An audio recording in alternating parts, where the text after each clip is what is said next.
തൊഴിലുറപ്പ് തൊഴിലാളികൾക്ക് കടന്നൽ കുത്തേറ്റു. ചാലിയാർ പഞ്ചായത്തിലെ തൊഴിലാളികളെയാണ് നിലമ്പൂർ ജില്ലാ ആശുപത്രിയിൽ പ്രവേശിപ്പിച്ചത്. പൊക്കോട് സ്വദേശി തേക്കിൻകാട്ടിൽ സിന്ധു, കളത്തിങ്ങൽ തൊടി സുബൈദ, പൂക്കുഴി സൈനബ എന്നിവരാണ് ചികിത്സ തേടിയത്.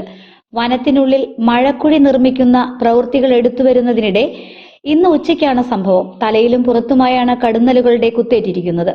പ്രവൃത്തി തുടർന്നുകൊണ്ടിരിക്കുന്ന ഒരു സമയത്ത് പാനിക്കരടുന്നലിൻ്റെ കൂട് അവരുടെ ശ്രദ്ധയിൽ പെട്ടിട്ടുണ്ടായിരുന്നില്ല. ഇനി പക്ഷികൾ എന്തെങ്കിലും പറക്കുമ്പോൾ അങ്ങനെ റാഞ്ചി കൊണ്ടുവന്ന് ഇട്ടതാണോ എന്താണെന്ന് അറിഞ്ഞുകൂടാ.